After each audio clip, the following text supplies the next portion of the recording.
le salut du monde, cette petite phrase-là, là? Moi, ça me donnait beaucoup parce que j'avais des enfants avec nous, des Oui.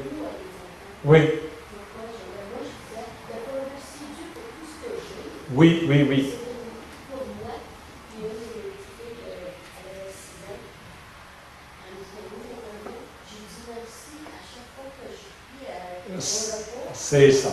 Alors, voyez, oui, oui, c'est ça. Alors, voyez, ce que vous partagez, c'est que, bon, je dis, ben, je vais à la célébration eucharistique pour dire merci à Dieu. Oui, c'est vrai que j'y vais pour rendre grâce. Mais là, la petite fille, elle répond, oui, mais j'ai dit merci chaque fois que je m'assois pour manger, j'ai dit merci le soir avant de me coucher. Alors, j'ai dit merci, je n'ai pas besoin d'aller à la messe, puis elle a raison. Elle a raison dans le sens que c'est vrai qu'elle dit merci. Saint Paul dit, toute notre prière, toute notre vie devrait être un acte de reconnaissance. Toute notre prière devrait être un geste de remerciement. Qu'est-ce qu'il y a de spécifique à propos de l'Eucharistie? C'est l'invitation que Jésus nous a faite de venir partager, de prendre le pain, de rendre grâce. C'est Jésus qui nous a dit, pour me dire merci, là, voici quand je mange, je voudrais que tu me dises merci. Voilà comment je voudrais que tu me dises merci. Puis à partir de ça, toute ta vie devient merci. Toutes tes prières de remerciement sont rassemblées dans la messe, puis découlent de la messe. Mais Jésus nous a dit, mais si tu veux vraiment me dire merci, voici comment je voudrais que tu me dises merci. En te rappelant du don que j'ai fait de moi-même sur la croix, puis en te rappelant, je vais le renouveler ce don-là, je vais me le donner à toi encore. Et tu vas faire ça, on fait ça pour la gloire de Dieu et le salut du monde. Tu sais, c'est tout ça, ça se tient. Y a-tu des questions? Oui, oui. Pourquoi dans nos paroisses, on n'a plus la célébration de la parole quand il y a un prêtre qui est absent? Est-ce que les personnes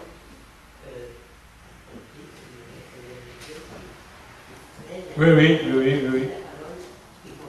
Vous êtes en train de parler de la semaine, là, hein? Parce que jusqu'à date, dans notre diocèse, on n'a pas eu de dimanche.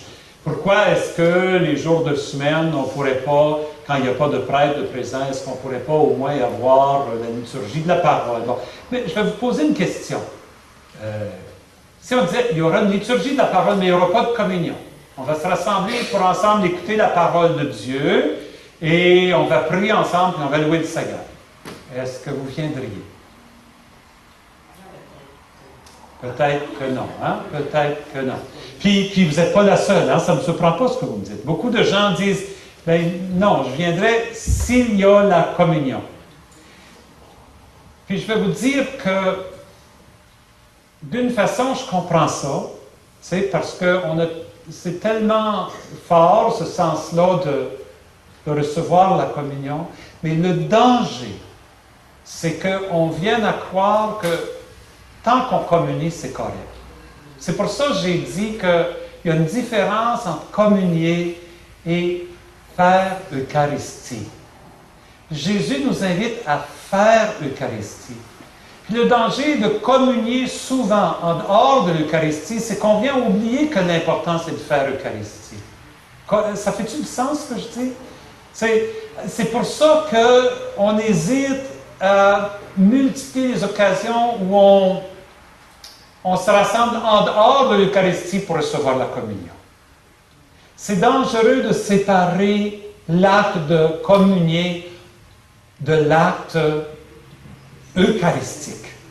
Parce que la communion, c'est le 4e des gestes.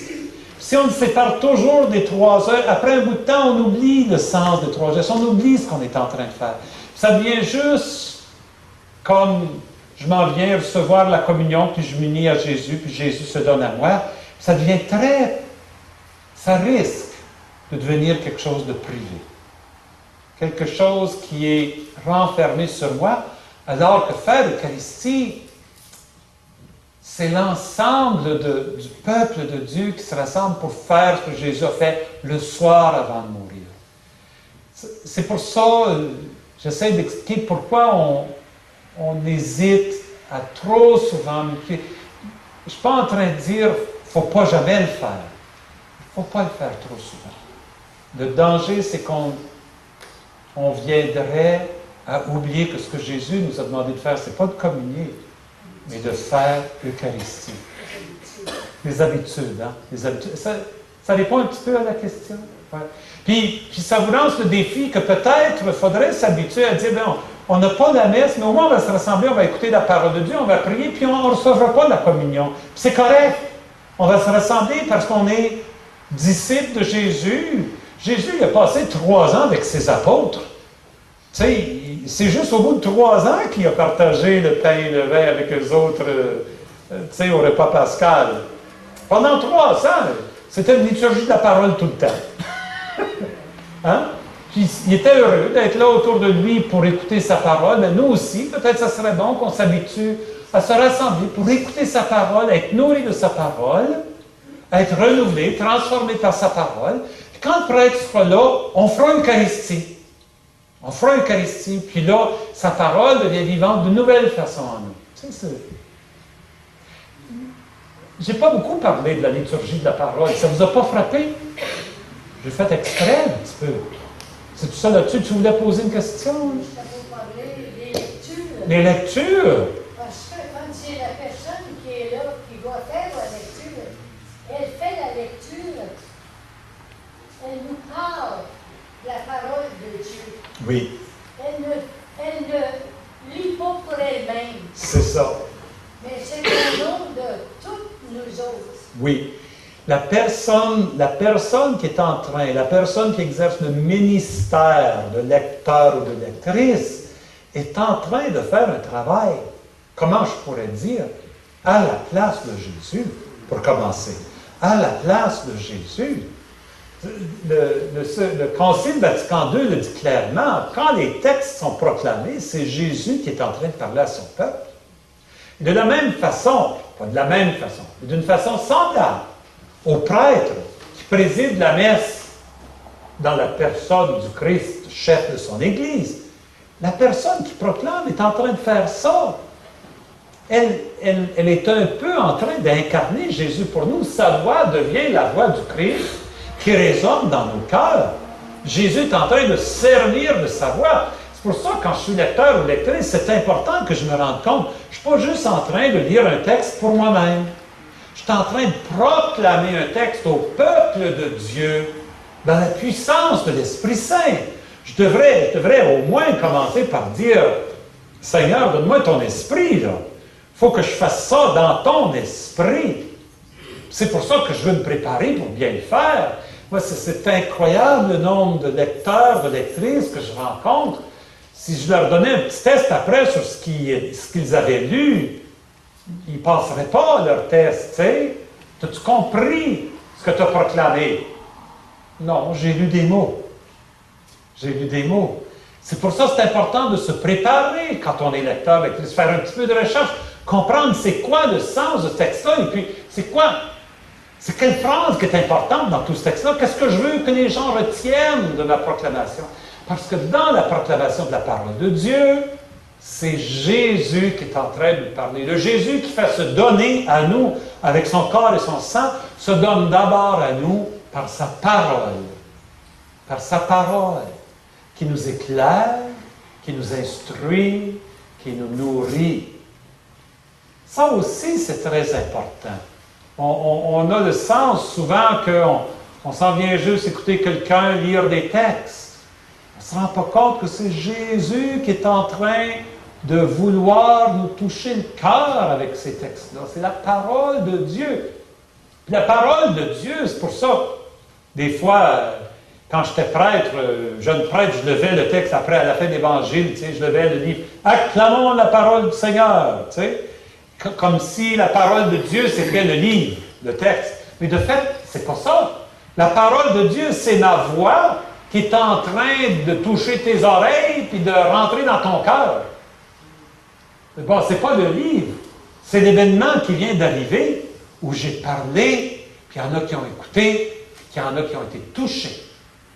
Ça, c'est la parole de Dieu. Acclamons la parole de Dieu. Louange à toi, Seigneur Jésus. Louange à toi parce que c'est toi qui nous parles. Louange à toi parce que c'est toi qui nous éclaire. Louange à toi parce que tu viens à notre rencontre une fois encore par ta parole. C'est pour ça que c'est bien important que le prêtre se dise à nous autres, puis dire à l'aise, parce qu'il y en a qui disent Ah oui, il y en a quelques-uns qui disent « C'était pas mieux quand le prêtre, il était dans le fond, là, tourné au dos à nous. » Puis, bon, le pape, notre pape permet la célébration de ce vieux rituel-là. Il appelle ça le rite extraordinaire. Ce que ça veut dire extraordinaire, ça ne veut pas dire great. Là. Ça veut dire exactement ce que ça dit. Extra, ça veut dire hors de l'ordinaire. C'est pas la façon normale de célébrer la messe, le pape dit. Ça ne devrait pas être la façon normale. C'est à côté de la façon normale, extraordinaire. Il le permet pour des gens qui sont très attachés à ça. Mais le pape lui-même ne célèbre pas de cette façon-là. C'était un des problèmes dans la liturgie autrefois, que le prêtre lisait la parole de Dieu d'abord en latin, de sorte qu'on ne la comprenait pas, puis deuxièmement, il la lisait pour lui-même à l'autel. Alors que la parole de Dieu, ça devrait être un texte qui résonne pour tout le peuple, hein, c'est ça. Et deuxièmement, moi je trouve que quand on célèbre de cette façon-là et que le prêtre est en train de faire la grande prière eucharistique, c'est beaucoup plus facile pour nous de nous joindre à lui pour que d'un seul cœur notre prière monte au Seigneur, tu sais, pour qu'ensemble nous fassions monter notre prière au Seigneur. Alors que si le prêtre a son dos au peuple et que personne ne sait exactement ce qu'il est en train de dire puis où il est rendu, c'est difficile de nous associer à son geste, tu sais. Alors, dans ce sens-là, je pense que, moi, je crois que la réforme de la liturgie qui est arrivée au début de 60, c'est un grand cadeau. Puis d'ailleurs, j'ai été au synode sur l'Eucharistie, puis les évêques qui étaient présents à ce synode-là en 2005, nous étions 250 évêques de partout dans le monde, ça a été presque unanime que les évêques ont dit la réforme de la liturgie de la messe a été un grand cadeau pour l'Église et continue à produire beaucoup de fruits. Ça, je suis bien d'accord avec vous. Est-ce que c'est vrai que Monseigneur à l'hôtel? Pardon? Est-ce que c'est vrai que les anges descendent à l'autel? Avec? Est-ce que les anges descendent à l'autel avec? Bon, là, vous me demandez, la vie des anges, ça me dépasse. Ce que les anges font, moi j'ai de la difficulté à dire les anges descendent parce que les anges n'ont pas de corps. D'abord, comment est-ce qu'un ange se déplace? Le lieu où on se tient, ça dépend de son corps. Il faut avoir un corps pour se tenir en quelque part. Si tu n'as pas de corps, tu n'as pas de lieu, tu ne peux pas te déplacer. D'abord, dire qu'un ange se déplace, dans la Bible, oui, parce que pour un moment donné, ils prennent un corps, les anges. Dans une apparition, au moins, ils se présentent sous la forme d'un corps. Mais les anges n'ont pas de corps. Ce sont des créatures incorporelles.